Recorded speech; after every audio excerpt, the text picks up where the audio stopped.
Seorang ayah di Jagakarsa, Jakarta Selatan ini tega menghabisi nyawa keempat orang anaknya. Ini diduga dikurung di kamar mandi, kemudian dipindahkan ke ranjang, dan kemudian 4 orang anak tersebut ditemukan tewas sudah membusuk teman kumparan ini dan berjajar begitu posisinya. Ada usia 6 tahun, 4 tahun, 3 tahun, dan 1 tahun.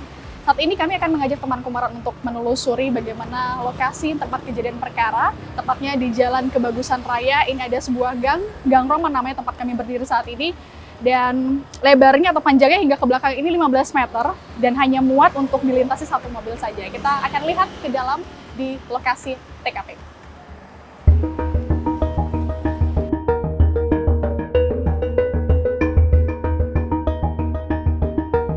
Ini TKP-nya teman kumparan, tempat di mana Panca, sang ayah, diduga menghabisi nyawa keempat orang anaknya yang sudah ditemukan membusuk.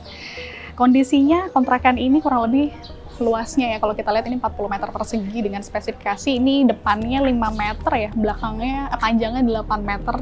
Jadi dari luar terlihat ini ada 1 ruangan, kamar, kemudian kamar mandi dan juga dapur. Informasinya seperti itu. Jadi hanya 1 lantai saja nih teman kumparan. Kalau tadi ketika kami melintas di bagian samping rumah kontrakan ini memang tercium bau kurang sedap ya, masih tercium itu karena memang lagi-lagi kalau berdasarkan keterangan autopsi, ini jenazah ini diduga sudah meninggal 3 ataupun 5 hari sebelum ditemukan di hari Rabu tanggal 6 Desember kemarin. Sehingga masih tercium juga aromanya di hari kedua usai ditemukan itu, di hari Jumat ini. Nah di rumah, kalau kita lihat juga memang masih terlihat banyak lalat ya dibandingkan dengan beberapa rumah kontrakan yang lain ya. Mendekat lagi lebih jauh, tampak banyak mainan anak-anak, kemudian memang hanya parak sepatu dan jemuran di bagian depan. Ada CCTV yang tentu kita masih menunggu bisa menjadi alat bukti dan titik terang bagaimana kasus ini terjadi. Kita akan tunggu, semoga nanti polisi bisa merilisnya. Nah, untuk kronologi sebenarnya ini diawali ketika warga sekitar, terutama tetangga yang di bagian samping ini mencium aroma tidak sedap, cukup mengganggu, akhirnya melapor ke RT dan bersama-sama dengan keluarga, tukang kunci untuk masuk ke dalam.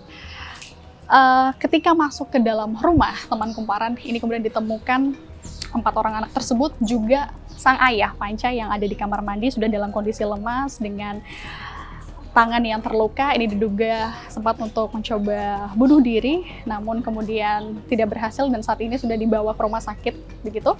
Sementara sang istri ini sejak hari Sabtu sebelum ditemukan jenazah ini, dia sudah dilarikan ke rumah sakit karena mengalami KDRT dan sudah melapor juga ke polisi teman kumparan. Titin, tetangga samping rumah Panca, mengungkapkan kejadian di hari Sabtu lalu saat Panca melakukan kekerasan kepada istrinya, Diafnisa Fitri, hingga membuat sang istri harus dilarikan ke rumah sakit. Titin cukup terkejut mengingat Panca dan istri tampak harmonis. Titin juga tak pernah mendengar suara teriakan ataupun tangisan dari dalam rumah Panca. Pas dibuka lagi KDRT suaminya sama istrinya, manggil dah suami istri, ibunya dia dah datang ke sini. Ibunya manggil ibu minta tolong, katanya Bu tolongin. Ibu masuk ke dalam, ya itu ininya pada benjol di dalam, pegangin perut di kursi tamu istrinya itu. Dibilangin sepi aja gitu, sepi, nggak ada suara apa-apa, nggak ada itu di dalam.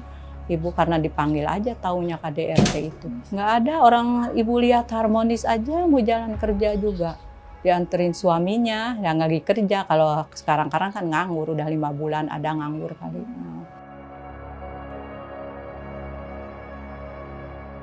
Kalau kan dibilangin dia tertutup. Kalau anaknya emang main di sini sama bapaknya, jadi liatin. Manggilnya papa sama papahnya itu. Main di sini udah pulang, nggak pernah ngobrol, apalagi istrinya. Di dalam ibu bilang tertutup istrinya, di dalam nggak pernah keluar gitu, Neng. Kalau suaminya ke warung kemana ya nyapa begitu aja, nggak pernah di sini gimana, enggak. Anak-anaknya memang pada di sini sama cucu ibu main. Hingga saat ini sebelumnya belum diketahui apa motif Panca kemudian tega menghabisi 4 orang anaknya, kemudian melakukan KDRT terhadap istrinya, ini masih belum diketahui. Namun ya pasti polisi sudah menaikkan kasus ini ke tingkat penyidikan, sudah memeriksa 5 orang saksi, termasuk sang istri, kemudian juga beberapa orang warga tetangganya di sekitar sini untuk dimintai keterangan. Kita tentu nantikan apa kemudian titik terang dari kasus di Jagakarsa ini.